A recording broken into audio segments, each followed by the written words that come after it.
नमस्कार साथियों, अफवाह तंत्र की अगली सीरीज में आपका स्वागत है। हम चर्चा कर रहे थे प्रायद्वीपीय भारत की नदियों का अफवाह तंत्र। पिछली क्लास में हम गोदावरी नदी के बारे में जाना था, तो आगे बाकी जो भी बची हुई जो प्रायद्वीपीय भारत की नदियां हैं उन कंप्लीट नदियों के बारे में चर्चा करेंगे। तो अगली नदी रहेगी है गोदावरी नदी के बाद में। जैसे हम पहले प्रायद्वीपीय भारत का थोड़ा सा मैप बनाते हैं। ये प्रायद्वीपीय भारत। अगली नदी हम लेते हैं कृष्णा नदी। कृष्णा नदी। कृष्णा नदी का उद्गम होता है महाराष्ट्र राज्य में। महाराष्ट्र में एक स्थान पड़ता है जिसका नाम है महाबलेश्वर की पहाड़ी। महाबलेश्वर की पहाड़ी से कृष्णा नदी का उद्गम होता है महाराष्ट्र राज्य में। यह पहाड़ी पड़ती है महाराष्ट्र राज्य में। महाराष्ट्र राज्य की महाबलेश्वर पहाड़ी से कृष्णा नदी का उद्गम होता है। फिर ये कृष्णा नदी महाराष्ट्र के बाद में कर्नाटक और कर्नाटक के बाद में आंध्र प्रदेश होती हुई बंगाल की खाड़ी में जाकर गिर जाती है। इसका प्रवाह क्षेत्र पाया जाता है एक महाराष्ट्र राज्य, फर्स्ट महाराष्ट्र, उसके बाद में ये कर्नाटक में बहती है और कर्नाटक के बाद में अंत में ये आंध्र प्रदेश राज्य में बहती है। महाराष्ट्र, कर्नाटक और आंध्र प्रदेश में बहती हुई बंगाल की खाड़ी में गिर जाती है। इस नदी का नाम है कृष्णा नदी। कृष्णा नदी पिछली कक्षा में हमने पढ़ा है भाई प्रायद्वीपीय भारत है, इसकी सबसे लंबी नदी है गोदावरी नदी, जिसको दक्षिण की गंगा कहा जाता है। लेकिन प्रायद्वीपीय भारत की दूसरी सबसे लंबी नदी है वो कृष्णा नदी है, जो गोदावरी के बाद में दूसरी बड़ी नदी है। तो प्रायद्वीपीय भारत की दूसरी बड़ी नदी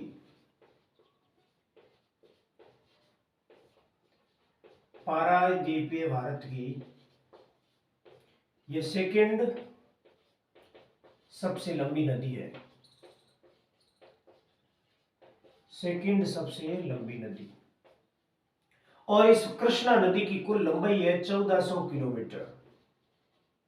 अगर लंबाई की बात करें तो लगभग इसकी लंबाई है 1400 किलोमीटर।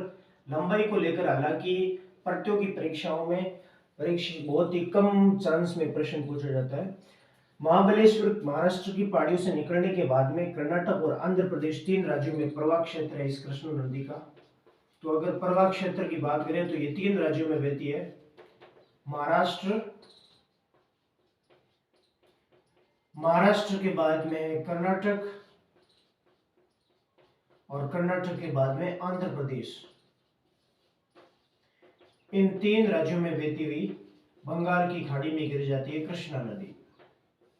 अब बात करते हैं कृष्णा नदी की कौन सी है वो सहायक नदियां। कृष्णा नदी की एक सहायक नदी है भीमा, एक नदी है कोयना, एक है मुंशी और एक है वो इसके दाईं तरफ से मिलती है जिसका नाम है तुंगभद्रा। पहली नदी है भीमा, कोयना,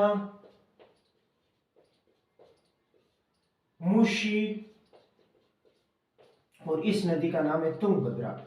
यहां से एक बहुत ही महत्वपूर्ण इंपॉर्टेंट प्रश्न बनता है कि निम्नलिखित में से कौन सी नदी कृष्णा की सहायक नदियां नहीं है। तो इनमें से तीन नदियां आती है और चौथा ऑप्शन आता है गोदावरी में से। फिक्स प्रश्न बनता है, यहां से बहुत इंपॉर्टेंट है, इनकी सहायक नदियों के बारे में प्रश्न बनता है।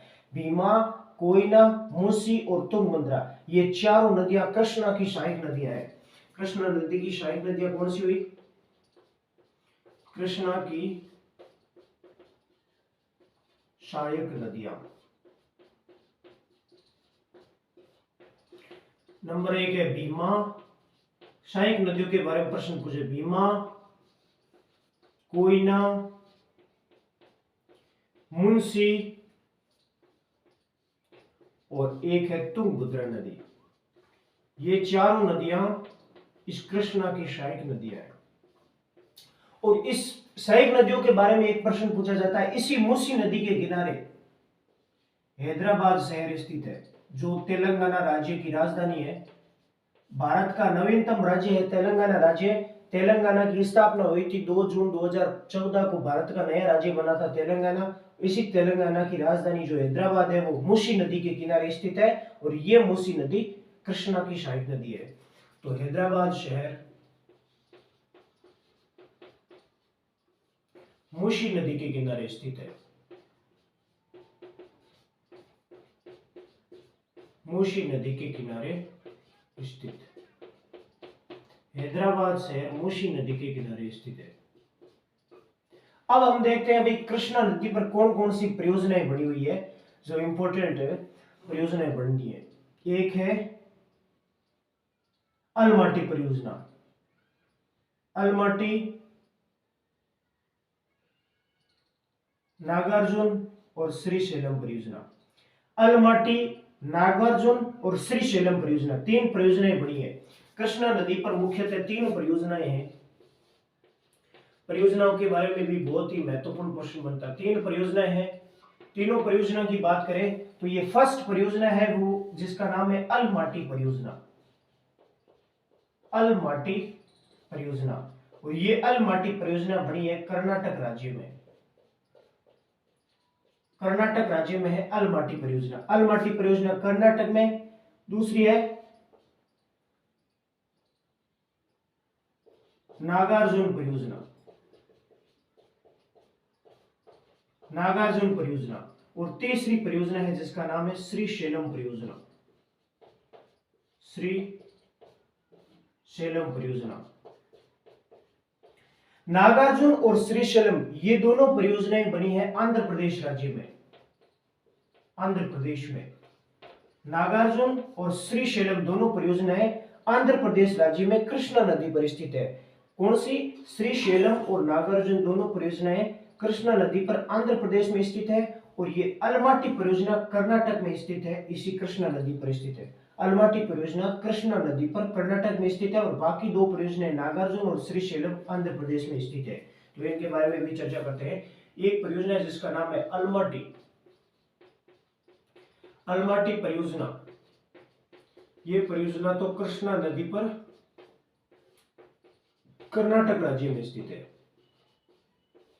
और बाकी दूसरी और तीसरी नागार्जुन और श्रीशैलम परियोजना, नागार्जुन व श्रीशैलम परियोजना, ये दोनों परियोजना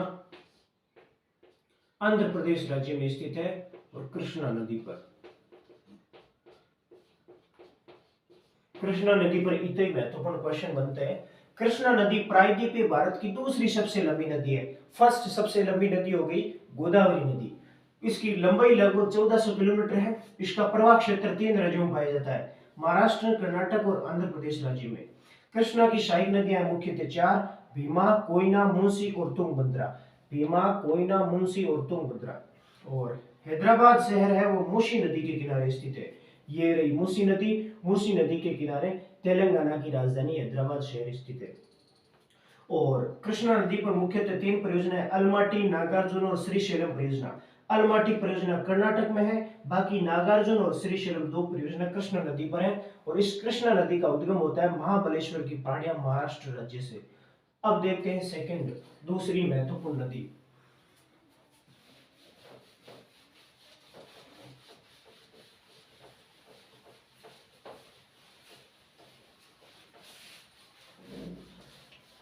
अगली नदी लेते हैं हम प्रायद्वीपीय भारत की, वो है कावेरी नदी, जो प्रायद्वीपीय भारत की लगभग तीसरी सबसे बड़ी नदी है।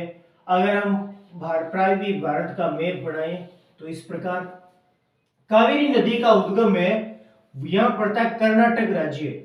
और कर्नाटक राज्य में एक पहाड़ी पड़ती है जिसका नाम है ब्रह्मगिरी की पहाड़ी।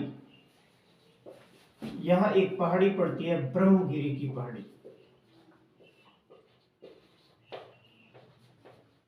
ब्रह्मगिरी की पहाड़ी पड़ती है भारत के कर्नाटक राज्य में, जो पश्चिमी घाट पर स्थित है। ये भारत के प्रायद्वीप का पश्चिमी घाट है और इधर का ये जो क्षेत्र है वो पूर्वी घाट है।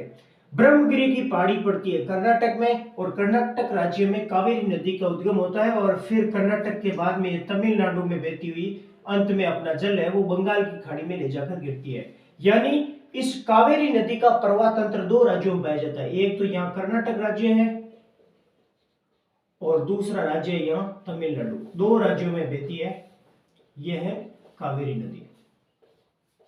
कावेरी नदी का उद्गम होता है ब्रह्मगिरी की पहाड़ियां कर्नाटक और कर्नाटक और तमिलनाडु में बहती हुई बंगाल की खाड़ी में गिर जाती है। और इस कावेरी नदी पर दो मुख्यतः परियोजना बनी है। दोनों ही परियोजना तमिलनाडु राज्य में स्थित है। बहुत ही इंपॉर्टेंट परियोजना है जो कई प्रतियोगी परीक्षाओं में पूछा गया है। भाई यह परियोजना किस नदी पर स्थित है और किस राज्य में स्थित है। दो परियोजनाएं। पहली परियोजना है जिसका नाम है शिव समुद्रम परियोजना। शिव समुद्रम परियोजना, शिव समुद्रम परियोजना। और दूसरी परियोजना का नाम है मेट्टूर परियोजना। शिव समुद्रम प्लस मेट्टूर परियोजना। और ये दोनों परियोजनाएं तमिलनाडु में स्थित है। तमिलनाडु में कावेरी नदी पर दो मुख्यतः परियोजनाएं स्थित है, शिव समुद्रम और मेट्टूर परियोजनाएं। दोनों ही परियोजनाएं कावेरी नदी पर स्थित है और तमिलनाडु राज्य में स्थित है। कर्नाटक में नहीं बल्कि दोनों परियोजनाएं तमिलनाडु में स्थित है, शिव समुद्रम परियोजना और मेट्टूर परियोजना। और यही शिव समुद्रम जलप्रपात स्थित है। आपको पूछे शिव समुद्रम जलप्रपात किस नदी पर स्थित है? शिव समुद्रम जलप्रपात। जलप्रपात उसको कहते हैं जब नदी ऊंचाई से नीचे की ओर गिरती है, जब उसका जो झरना बढ़ता है उसी को जलप्रपात बोला जाता है। और शिव समुद्रम जलप्रपात कावेरी नदी पर तमिलनाडु में स्थित है। और शिव समुद्रम और मेट्टूर परियोजना भी कावेरी नदी पर तमिलनाडु में स्थित है। और ये कावेरी नदी दो राज्य कर्नाटक और तमिलनाडु में बहती है। तो कावेरी नदी पर कौन कौन से प्रश्न पूछे जाते हैं? एक इसका महत्वपूर्ण प्रश्न पूछा जाता है उपनाम को लेकर। इस नदी को दक्षिणी गंगा के नाम से जाना जाता है। बहुत ही इंपॉर्टेंट प्रश्न है दक्षिणी गंगा। दक्षिणी गंगा क्यों कहते हैं? जिस प्रकार उत्तर भारत की पवित्र नदी पूरे देश की गंगा नदी है, उसी प्रकार दक्षिणी राज्यों में सबसे पवित्र नदी इस कावेरी को माना जाता है, इसीलिए इसको दक्षिणी गंगा बोलते हैं। अगर अपने पिछली क्लास में हमने पढ़ा है, एक पढ़ा है दक्षिण की गंगा। दक्षिण की गंगा। अगर आपको पूछे दक्षिण की गंगा किस नदी को कहा जाता है, वो नदी होगी गोदावरी। दक्षिण की गंगा तो गोदावरी होगी और केवल दक्षिणी गंगा है वो कावेरी नदी को कहा जाता है। कावेरी नदी का प्रवाह क्षेत्र की बात करें तो अभी हमने पढ़ा है कावेरी नदी दो राज्यों में प्रवाहित होती है। पहला कर्नाटक की ब्रह्मगिरी पहाड़ियों से उद्गम होता है और फिर तमिलनाडु में बहती हुई बंगाल की खाड़ी में गिर जाती है, बे ऑफ बंगाल। तमिलनाडु और कर्नाटक में बहती है। और अगर इस कावेरी नदी के ऊपर स्थित परियोजना की बात करें तो इस पर मुख्यतः दो परियोजनाएं स्थित है। पहली है शिव समुद्रम और दूसरी है मेट्टूर परियोजना। शिव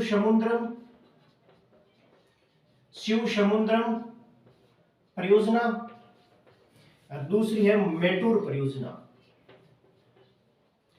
दोनों ही परियोजनाएं कावेरी नदी पर, दोनों परियोजना तमिलनाडु राज्य में स्थित है। तमिलनाडु राज्य में स्थित है। अगर आप इस पर बात करें कि शिव समुद्रम जलप्रपात, इस पर एक जलप्रपात भी स्थित है, वो जलप्रपात है शिव समुद्रम जलप्रपात। इसी परियोजना के नाम पर है शिव समुद्रम जलप्रपात। इसी कावेरी नदी पर स्थित है और ये भी तमिलनाडु में स्थित है। एक प्रश्न इंपोर्टेंट बढ़ता है कि ऐसी कौन सी नदी है जो भारत में दक्षिणी पश्चिमी मानसून, भारत में सबसे पहले मानसून कौन सा आता है? अरब सागर का मानसून आता है, जिसको दक्षिण पश्चिमी दिशा से आने के कारण इसको दक्षिण पश्चिमी मानसून कहते हैं। भारत की ऐसी कौन सी नदी है जो दोनों मानसून से वर्षा प्राप्त करती है? एक तो ये आते हुए मानसून से वर्षा प्राप्त करती है और दूसरी जब मानसून फिर से लौटता है उत्तर पूर्वी मानसून, उत्तर पूर्वी मानसून को जो उत्तर पूर्व से आता है उसको उत्तर पूर्वी मानसून बोलते हैं, जिसको लौटता हुआ मानसून बोलते हैं। लौटते हुए मानसून से भी वर्षा होती है तमिलनाडु में कोरोमंडल तट पर। हमने पढ़ा है दक्षिण उत्तर पूर्वी मानसून यानी लौटता हुआ मानसून भारत के एकमात्र राज्य में वर्षा करता है, वो तमिलनाडु राज्य। और तमिलनाडु राज्य में वर्षा प्राप्त करती है कावेरी नदी। लौटता हुआ मानसून एकमात्र स्थान तमिलनाडु के कोरोमंडल तट पर वर्षा करता है, यहां पर भी कावेरी नदी जल प्राप्त करती है।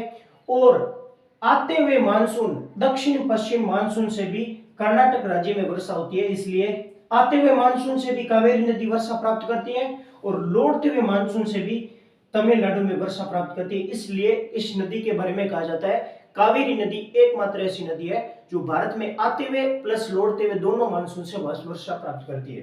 तो एक पर पॉइंट लिख लेते हैं, कावेरी नदी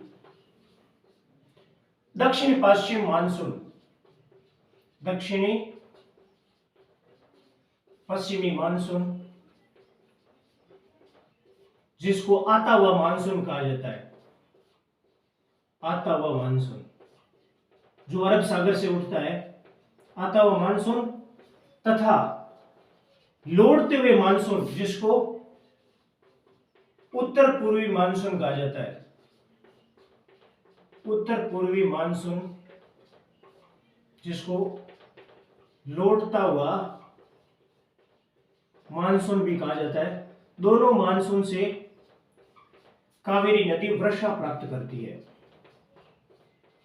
वर्षा प्राप्त करती है।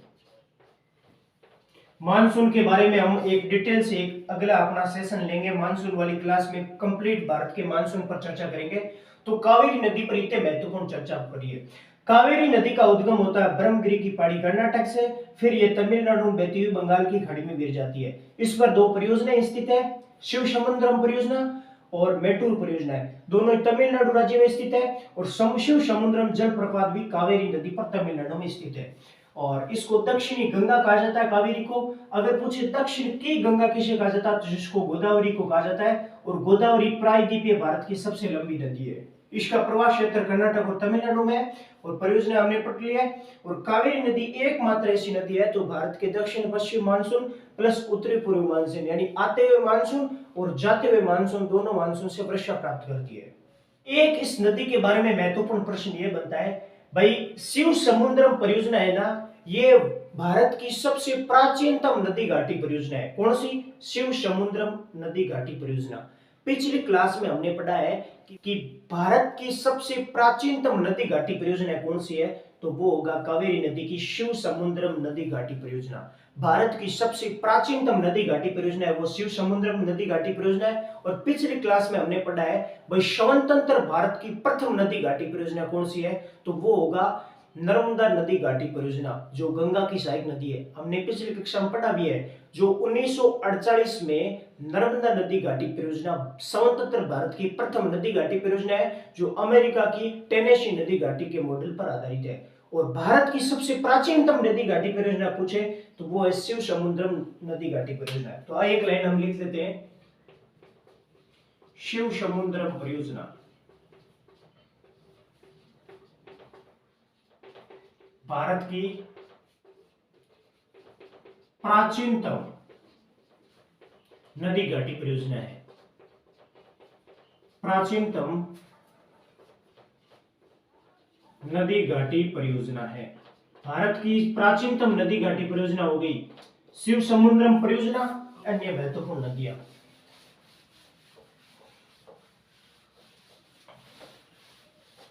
अगली नदी हम लेते हैं महानदी। प्रायद्वीपीय भारत का छोटा सा मैप बनाते हैं। अगली नदी लेते हैं महानदी।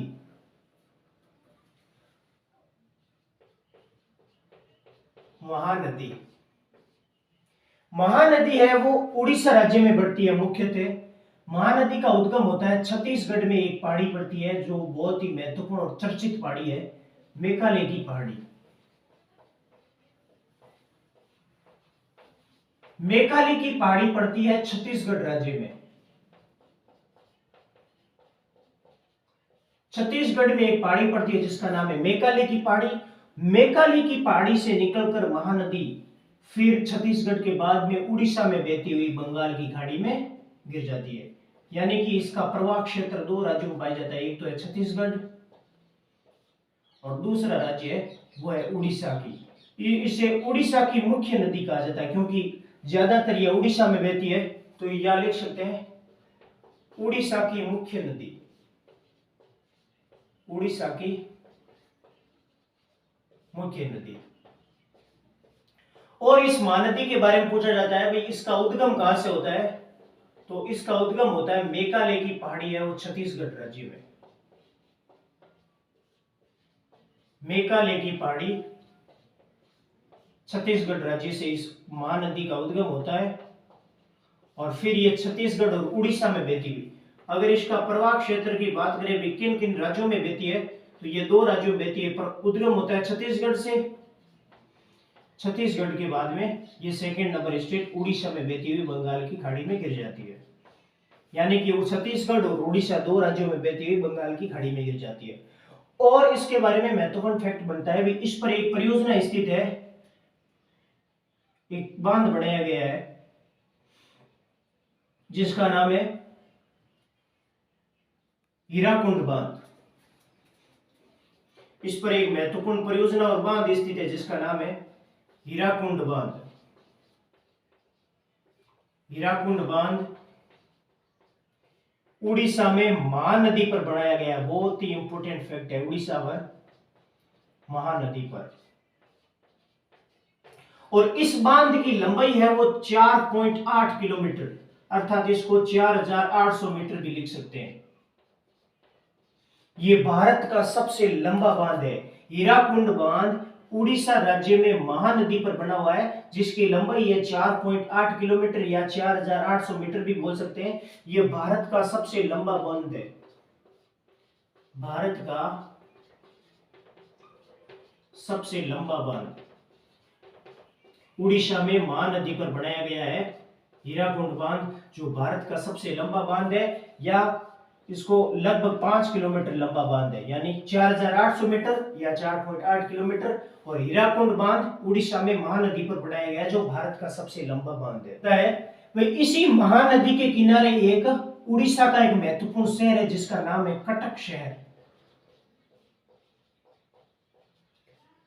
कटक शहर के बारे में पूछा जाता है अभी कटक शहर किस नदी के किनारे स्थित है, तो वो उड़ीसा में महानदी के किनारे स्थित है। और कटक में भारत का राष्ट्रीय चावल अनुसंधान केंद्र कटक में है। भारत का राष्ट्रीय चावल अनुसंधान केंद्र कटक में है और विश्व का चावल अनुसंधान केंद्र मनीला की फिलीपींस की राजधानी मनीला में स्थित है। तो एक प्रश्न ये लिखते हैं, कटक शहर उड़ीसा में महानदी के किनारे स्थित है। महानदी के किनारे स्थित। और इसी कटक शहर में राष्ट्रीय चावल अनुसंधान केंद्र स्थित है। राष्ट्रीय चावल अनुसंधान केंद्र। अगर आपको पूछे विश्व का चावल अनुसंधान केंद्र कहां है, ये लिख लें, विश्व का चावल अनुसंधान केंद्र। विश्व का चावल अनुसंधान केंद्र है वो फिलीपींस की राजधानी, फिलीपींस की कैपिटल सिटी है मनीला में स्थित है। फिलीपींस की राजधानी मनीला में स्थित। कटक शहर भी उड़ीसा में महानदी के किनारे स्थित है और इसी कटक शहर में भारत के राष्ट्रीय वीर नेता सुभाष चंद्र बोस की जन्म स्थली भी कटक शहर है। सुभाष चंद्र महान क्रांतिकारी सुभाष चंद्र बोस का जन्म भी कटक शहर में हुआ था और यह कटक शहर उड़ीसा की महानदी के किनारे स्थित है। और इसी कटक में राष्ट्रीय चावल अनुसंधान केंद्र स्थित है। और अगर आपको पूछे विश्व का चावल अनुसंधान केंद्र कहाँ है, तो वो है फिलीपींस की राजधानी मनीला में स्थित है। और इसी फिलीपींस देश में एशिया का Nobel Prize Ramon Magsaysay award भी इसी फिलीपींस में दिया जाता है, जिसको एशिया का नोबेल पुरस्कार कहा जाता है। रेमन मैग्सेस अवार्ड भी इसी फिलीपींस देश में दिया जाता है। आगे हम देखते हैं नेक्स्ट नदी के किनारे। अगली प्रायद्वीपीय भारत की 2 नदियां एक साथ लेते हैं। एक है पल्लार नदी, दूसरी है पेन्नार नदी। दोनों को एक साथ लिख लेते हैं क्योंकि इनका उद्गम स्थल और समाप्ति स्थल बराबर है। यह प्रायद्वीपीय क्षेत्र में यहां पड़ता है कर्नाटक। कर्नाटक में एक पहाड़ी पड़ती है जिसका नाम है नंदीगढ़ की पहाड़ी, कर्नाटक में नंदीगढ़ की पहाड़ी पड़ती है। इस नंदीगढ़ की पहाड़ी से ये दोनों नदियों का उद्गम होता है इस प्रकार, और फिर ये आंध्र प्रदेश में बहती है। कर्नाटक से उद्गम होता है और कर्नाटक और आंध्र प्रदेश में बहने के बाद में ये नदियां बंगाल की खाड़ी में गिर जाती है। तो आपको विशेष तौर से इनके बारे में यही प्रश्न बनता है कि पल्लार और पेनार, ऊपर वाली नदी हो गई पल्लार नदी और दूसरी हो गई पन्नार नदी या पेनार नदी। पेनार और पल्लार दोनों नदियों का उद्गम होता है नंदीगढ़ की पहाड़ी, कर्नाटक राज्य में पड़ती है। कर्नाटक में, कर्नाटक की नंदीगढ़ की पहाड़ियों से निकलकर ये दोनों नदियां, पल्लार और पेनार नदियां, आंध्र प्रदेश में बहने के बाद में बंगाल की खाड़ी में गिर जाती है। सामान्यतः इनके बारे में यही प्रश्न बढ़ता है। आगे हम एक महत्वपूर्ण नदी और देखते हैं जिसका नाम है वेगई नदी। नेक्स्ट महत्वपूर्ण नदी लेते हैं वेगई नदी। वेगई नदी तमिलनाडु राज्य में एक पहाड़ी पड़ती है जिसका नाम है वारसानंद की पहाड़ी। वारसानंद की पहाड़ी, इस वारसानंद की पहाड़ी पड़ती है तमिलनाडु राज्य में। तमिलनाडु से बहती हुई तुरंत ही बंगाल की खाड़ी में गिर जाती है। अगली नदी है यह है वेगई नदी। वेगई नदी, वेगई नदी का अगर आपको पूछे उद्गम कहां होता है तो वो उद्गम होता है वारसानंद की पहाड़ी।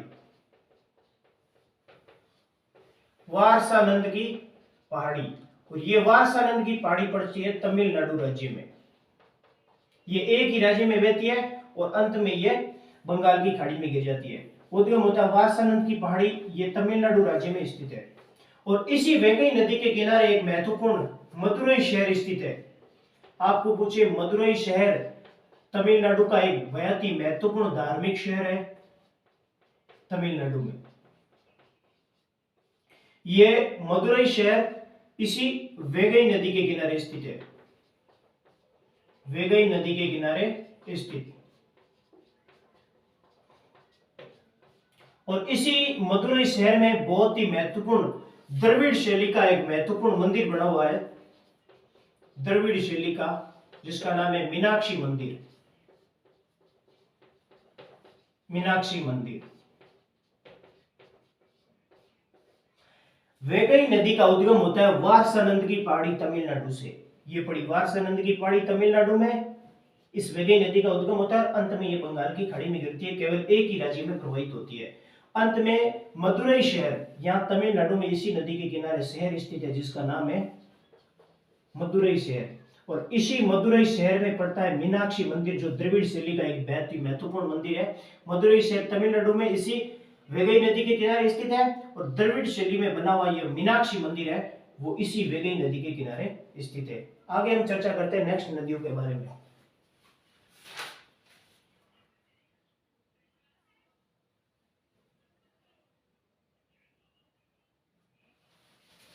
अन्य महत्वपूर्ण नदियां, जो 2-4 नदियां और बढ़ती है, उसके बारे में चर्चा कर लेते हैं, जो प्रायद्वीपीय बारिश से जिनका उद्गम होता है, अंत में बंगाल की खाड़ी में गिरती है। 3 महत्वपूर्ण नदियों के बारे में पढ़ेंगे। फर्स्ट नदी अंत में बढ़ती है, एक नदी है ताम्रपर्णी नदी। एक पढ़ेंगे स्वर्ण रेखा नदी,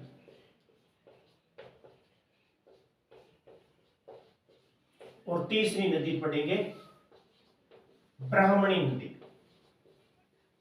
ये 3 महत्वपूर्ण नदियां बची है जो बंगाल की खाड़ी में गिरती है। फिर से हम अपना प्रायद्वीपीय भारत का मैप बनाते हैं। सबसे पहले हम चर्चा करते हैं ताम्रपर्णी नदी। ताम्रपर्णी नदी भी इसी यही तमिलनाडु में उद्गम होता है, तमिलनाडु में, और फिर ये अंत में बंगाल की खाड़ी में, यानी ये नदी भी एक ही राज्य में बहती है जिसका नाम है ताम्रपर्णी नदी। इसी ताम्रपर्णी नदी के बारे में एक प्रश्न बनता है, इसी ताम्रपर्णी नदी पर एक परियोजना स्थित है जिसका नाम है पापनाशम परियोजना। आपको पूछे पापनाशम परियोजना किस नदी पर बनी हुई है, तो आपको ध्यान रखना है वो नदी है ताम्रपर्णी नदी। इसी ताम्रपर्णी नदी के किनारे स्थित है पापनाशम परियोजना। पापनासम परियोजना तमिलनाडु राज्य में, पापनासम परियोजना तमिलनाडु राज्य में ताम्रपर्णी नदी पर स्थित है। ये एक महत्वपूर्ण फैक्ट, इसी नदी के बारे में इतना ही फैक्ट बनता है। अगली है स्वर्ण रेखा और ब्राह्मणी नदी। ये दोनों नदियां झारखंड राज्य में एक पठार पड़ता है जिसको बोला जाता है छोटा नागपुर का पठार, छोटा नागपुर का पठार। ये छोटा नागपुर का पठार दो भागों में बंटा हुआ है। एक का नाम है रांची का पठार, एक है हजारीबाग का पठार।